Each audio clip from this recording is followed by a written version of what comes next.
नमस्कार मित्रहो, मी सुभाष धस. तुम्ही पाहत आहात जनप्रबोधन. मित्रहो, आज 14 मे ही छत्रपती संभाजी महाराज यांची जयंती आहे. आता जसं छत्रपती शिवाजी महाराजांचा तिथी आणि तारखेचा वाद आहे, तसंच संभाजी महाराजांचा देखील वाद काही लोकांनी जाणीवपूर्वक उकरून ठेवलेला आहे. परंतु आज तारखेनुसार जयंती आहे आणि म्हणून जयंती कोणती का असेना, 2 वेळा जरी छत्रपती संभाजी महाराजांची जयंती साजरी केली तरी संभाजी महाराजांचं कर्तृत्व हे महाराष्ट्राला आणि देशभराला निश्चितपणे विचार करायला लावणारं आहे. आणि म्हणून या निमित्तानं आपण हा व्हिडिओ बघत आहोत. तुम्ही टायटल वाचलं असेल की छत्रपती संभाजी महाराजांचे खरे मारेकरी कोण, हा महत्त्वाचा विषय या व्हिडिओचा असणार आहे. सगळ्यांना माहीत आहे की छत्रपती संभाजी महाराजांचा वध कोणी केला. औरंगजेबानी म्हणजे मुकरब खान जो होता तो त्यांनी पकडल्यानंतर औरंगजेबांनी हाल करून संभाजी राजांना मारलं, हे आपल्याला माहीत आहे, सगळ्यांना माहीत आहे. परंतु संभाजी राजांचा देह, संभाजी राजांचं शरीर हे औरंगजेबाने नष्ट केलं. परंतु एखाद्या माणसाचा केवळ देह नष्ट करणं म्हणजेच त्याला मारणं असं नाही, तर त्या माणसाचे विचार नष्ट करणं हे त्याच्यापेक्षा भयानक असतं. आणि म्हणून कोणी केले संभाजी महाराजांचे विचार महाराष्ट्रामधून हद्दपार, हा आपला या जयंतीच्या निमित्तानं विचार करण्याचा विषय असणार आहे. तर संभाजी महाराजांच्या या विषयाकडे वळण्याच्या पूर्वी आपण थोडंसं संभाजी महाराजांच्या काही महत्त्वाच्या बाबीवर विचार करू. संभाजी महाराजांचा जन्म 14 मेला पुरंदर किल्ल्यावर झाला.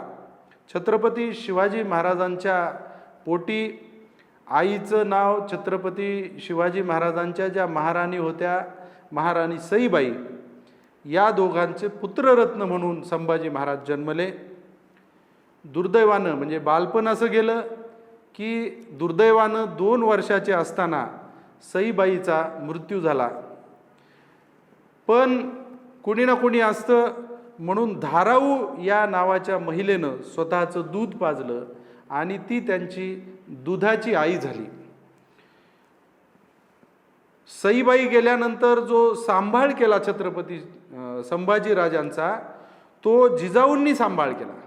आणि म्हणून आपल्याला आतापर्यंत असं सांगितलं गेलेलं आहे की जिजाऊंनी शिवाजी महाराज घडवले, तर शिवाजी महाराज तर जिजाऊंनी घडवलेच, परंतु छत्रपती संभाजी महाराज देखील जिजाऊंनी घडवलेले आहेत. म्हणजे जिजाऊंचं कर्तृत्व हे 2 छत्रपती घडवण्या इतकं मोठं आहे, हे या निमित्तानं आपल्याला लक्षात घ्यावं लागतं. म्हणून जिजाऊंनी सांभाळ केला. सावत्र आई सोयराबाई होत्या, याचे किस्से बरेच पुढे प्रसिद्ध आहेत. सोयराबाईंनी मात्र त्यांना शेवटपर्यंत दुजा भावाचीच वागणूक दिली. अशा पद्धतीनं त्यांचं बालपण गेलं. जरी बालपण दुःखद गेलेलं असलं तरी राजकारणाचं बाळकडू छत्रपती संभाजींना हे लहानपणीच मिळालं होतं.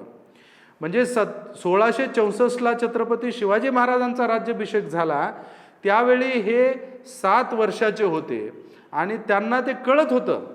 याचा पुरावा असा आहे की जे काशीवरून आणलेले विद्वान गागाभट्ट, हे गागाभट्ट छत्रपती शिवाजी महाराजांनी राज्याभिषेक करायला आणलेले होते आणि ते विद्वान होते. परंतु या विद्वान माणसाबरोबर छत्रपती संभाजींनी त्या बालवयामध्ये चर्चा केली, धर्मचर्चा केली आणि त्या धर्मचर्चेमध्ये गागाभट्ट प्रभावित झाले आणि छत्रपती संभाजी महाराजांचं विद्वत्ता काय होती हे सांगणारा ग्रंथ खुद्द गागाभट्टांनी लिहिलेला आहे. म्हणजे त्या 7 वर्षाच्या काळामध्ये छत्रपती संभाजी महाराजांची बुद्धिमत्ता किती तीक्ष्ण होती हे आपल्याला लक्षात घ्यावं लागतं. आग्रा भेटीला ज्यावेळी छत्रपती शिवाजी महाराज गेले, त्यावेळी संभाजी यांना बरोबर घेऊन गेले होते. त्यावेळी संभाजीराजे 9 वर्षाचे होते. तिथल्या सगळ्या घडामोडी त्यांनी बघितल्या आणि अगदी तिकडे मथुरेला ठेवलेलं असताना ते कशा कशा पद्धतीनं हुशारीनं परत आले, हे सुद्धा त्यांच्या म्हणजे बाळपणीच त्यांना राजकारणाचा जो छंद आणि ते बाळकडू होतं त्याचं ते उदाहरण आहे. दुसरी महत्त्वाची गोष्ट लहानपणीच जी त्यांच्या दृष्टीनं महत्त्वाची ठरते ती म्हणजे बुधभूषण हा त्यांनी लिहिलेला ग्रंथ आहे. तो वयाच्या 14व्या वर्षी त्यांनी लिहायला घेतला आणि 17व्या वर्षी पूर्ण केला. मित्रहो, राजकारणामधला हा धर्मग्रंथ होऊ शकतो. म्हणजे छत्रपतींनी निर्माण केलेल्या स्वराज्याची राज्यघटना होऊ शकते. इतक्या मोठ्या प्रमाणात बुद्धभूषण हा महत्त्वाचा असणारा ग्रंथ आहे आणि म्हणून एक प्रकारे स्वराज्याची राज्यघटना ही छत्रपती संभाजी महाराजांनी वयाच्या 14व्या वर्षी लिहिली. म्हणून राजकारणाचे संत ज्ञानेश्वर जरी त्यांना म्हटलं तरी निश्चितपणे ते वावगं ठरणार नाही मित्र. मग पुढे ज्यावेळी छत्रपतींचा मृत्यू झाला त्याच्यानंतर त्यांच्याकडं सरकार आलं, त्या म्हणजे गादी आली, त्यावेळी रायगडावरूनच त्यांनी राज्यकारभार केला. 1681 ते 89 पर्यंत साधारणपणे 9 वर्ष फक्त मिळाली. या 9 वर्षाच्या काळामध्ये साधारणपणे 120 लढाया छत्रपती संभाजीराजांनी केल्या. एकाही लढाईमध्ये त्यांनी पराभवाचं तोंड बघितलेलं नाही. त्या काळामध्ये भारत देशामध्ये छत्रपती संभाजी राजा इतका शूर राजा दुसरा कुणीही नव्हता असं अनेक इतिहासकारांनी लिहून ठेवलेलं आहे. आणि म्हणून हा अतिशय शूर प्रतापी विद्वान असा राजा महाराष्ट्रामध्ये मात्र त्याचा ज्यावेळी इतिहास लिहिला गेला त्यावेळी मात्र इतिहासकारांनी त्याला स्त्री लंपट, दारुड्या, जुगारी, काहीही कळत नसलेला, ब्राह्मणांना त्रास न देणारा, वेदांच्या आज्ञा न मानणारा, अशा पद्धतीनं त्याचा इतिहास का लिहिला हा आजच्या आपल्या व्हिडिओचा कळीचा मुद्दा आहे मित्र. म्हणून राज्य चालवत असताना त्यांनी शेतकऱ्यांच्या बरोबरचं जे धोरण होतं ते छत्रपती शिवाजी महाराजांचंच पुढे चालू ठेवलं. धार्मिक धोरण देखील शिवाजी महाराजांचंच उदार धार्मिक धोरण ते चालू ठेवलं. आणि राजाची जी नैतिक म्हणजे मी आत्ता जे म्हटलं की त्यांच्यावर लांछनं लावली आणि इतिहास चुकीचा लिहिला, तर त्याच्यासाठी मी एक बुद्धभूषण हे जे ग्रंथ आहे त्याच्यामधला 422 क्रमांकाचा श्लोक आहे की राजाचे 7 दोष कोणते आहेत.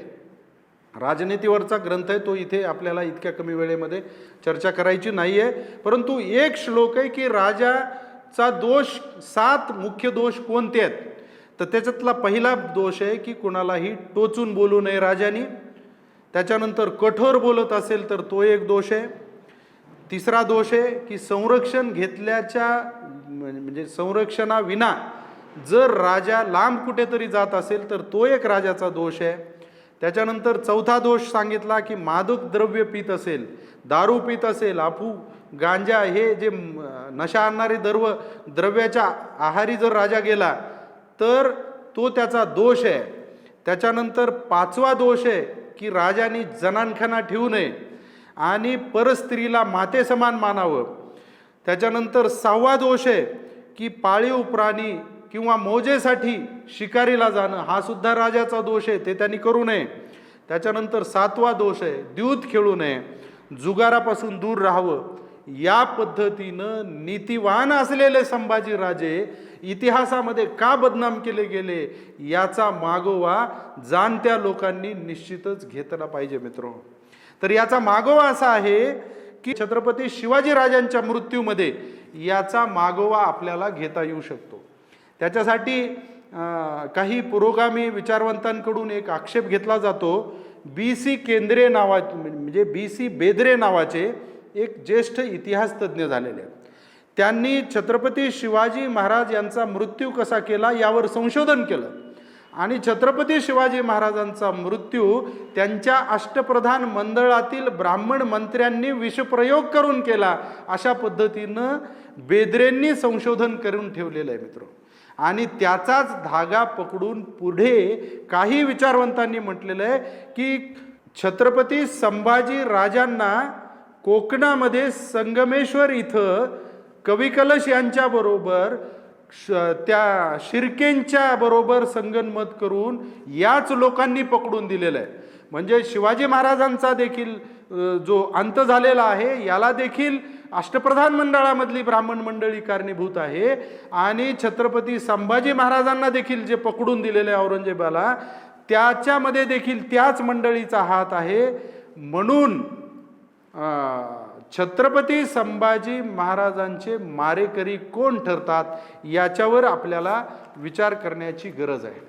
आणि त्याच्याही अगोदर या मंडळीचं आणि संभाजीराजेंचं वैर कशामुळे याचा देखील आपल्याला धागा शोधावा लागतो. ज्यावेळी गागा भट्ट आले आणि गागा भट्टाबरोबर संभाजीराजांचं ट्युनिंग जुळलं त्यावेळी मंत्रिमंडळातले शिवाजीराजांच्या मंत्रिमंडळामधले जे ब्राह्मण मंत्री होते त्यांना संभाजीराजे आवडेनासे झाले. हे ऐतिहासिक गोष्टी आहेत. आणि म्हणून पुढे ज्यावेळी दक्षिणेच्या वारीवर युद्धासाठी छत्रपती शिवाजी महाराज गेले त्यावेळी युवराज म्हणून अधिकृतपणे संभाजी महाराज यांचा आदेश मानायला हवा होता.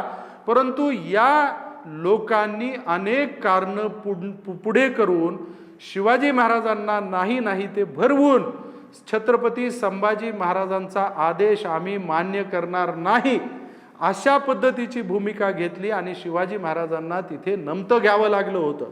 आणि म्हणून छत्रपती संभाजी राजांचा विचार नष्ट करण्यामध्ये हीच मंडळी कारणीभूत असली पाहिजे याला इथे दुजोरा मिळतो. दुसरी एक गोष्ट, छत्रपती संभाजी महाराजांना ज्यावेळी कळलं की शिवाजी महाराजांच्या मृत्यूला आपल्याच मंत्रिमंडळातील ही मंत्रिमंडळी कारणीभूत आहे त्यावेळी त्यांनी उघडपणे बोलून दाखवलं नाही. परंतु त्यांना पुढे एक कारण मिळालं. हे जे शिर्के ज्यांनी संभाजीराजांना औरंगजेबाच्या तावडीमध्ये देण्यासाठी मदत केली त्या मुकरब खानला, त्या खानाला म्हणजे त्या शिर्केंना संभाजी महाराजांच्या अष्टप्रधान मंडळामधले काही सहकारी हे सहकारी मदत करत आहेत आणि तो एक प्रकारे राष्ट्रद्रोह होत आहे. हे ज्यावेळी संभाजीराजांच्या लक्षात आलं त्यावेळी या लोकांना संभाजीराजांनी हत्तीच्या पायी दिलं आणि मृत्यूदंड दिला मित्र. आणि हा दिलेला मृत्यूदंड, छत्रपतींनी दिलेला मृत्यूदंड हा ही मंडळी आणि त्यांना म्हणजे ज्यांना ज्यांना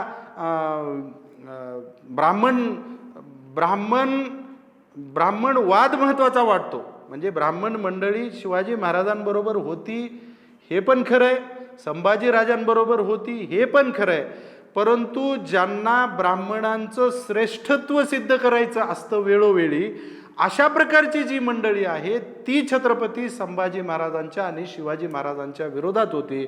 आणि म्हणून संभाजी राजांच्या मृत्यूनंतर वधानंतर त्यांनी संभाजी राजांचं जे साहित्य होतं ते नष्ट केलं. ज्यावेळी म्हणजे संभाजी राजांच्या वधाच्या नंतर मोगलांकडे किल्ला गेला रायगड, त्याच्यानंतर इंग्रजांकडे गेला, त्याच्यानंतर पेशव्यांकडे गेला. ज्यावेळी पेशव्यांकडे किल्ला गेला रायगड त्यावेळी जी छत्रपती शिवाजी महाराजांनी आणि संभाजी महाराजांनी निर्माण केलेली लायब्ररी होती ती या लोकांनी जाळून टाकली आणि संभाजी महाराजांचं साहित्य हे नष्ट करण्यात आलं. आणि म्हणून जरी देहानी औरंगजेबाने संभाजी महाराजांचा वध केला असला तरी संभाजी महाराजांचा विचारांनी केलेला जो वध आहे तो विचारांनी केलेला वध हा वर्ण वर्चस्ववादी लोकांनी केलेला आहे. म्हणजे इथे एका कुठल्याही जातीवर माझा आक्षेप नाही, तसं घेण्याचं कारणही नाही. परंतु अजूनही ज्यांना असं वाटतं की आम्ही घटनेच्या वर आहोत, म्हणजे छत्रपती शिवाजी महाराजांना जे देखील हीन म्हणत होते, जे छत्रपती संभाजींना देखील हीन म्हणत होते, अगदी आत्तापर्यंत शाहू महाराजांचा राज्याभिषेक करायला ज्यांनी नकार दिला, आत्ता काल परवा महाराणी संभाजीराजांच्या महाराणी त्यांना देखील वेदोक्त मंत्र म्हणण्याचा त्यांनी म्हटले नाहीत. तर अशा पद्धतीनं आम्हीच धर्मामध्ये सर्व श्रेष्ठ आहोत अशा पद्धतीनं दरपोक्ती ज्यांची आहे ती मानसिकता ठेवणाऱ्या लोकांनी खऱ्या अर्थानं संभाजी महाराजांचा एक प्रकारे वध केलेला आहे. आणि म्हणून मित्रहो, संभाजी महाराजांच्या देहाचा मारेकरी हा औरंगजेब आहे, त्याचा निश्चितचपणे निषेधच केला पाहिजे, त्याला बिलकुल माफी नाही. परंतु छत्रपती संभाजीचे विचारांनी जे मारेकरी राहिलेले आहेत त्यांचा देखील शोध महाराष्ट्रातल्या शिवप्रेमींनी निश्चितपणे घ्यावा. हेच या पद्धतीनं म्हणजे या निमित्तानं, जयंतीच्या निमित्तानं काही त्या निमित्तानं संदेश होऊ शकतो. तर हा छत्रपती संभाजींच्या जयंतीच्या निमित्तानं त्यांना आदरांजली वाहणारा व्हिडिओ आपणाला कसा वाटला ते नक्की कॉमेंट करून कळवा. या विषयाच्या संबंधाने कॉमेंट करा आणि चॅनल सबस्क्राईब केलेलं नसेल तर निश्चित सबस्क्राईब करा. धन्यवाद.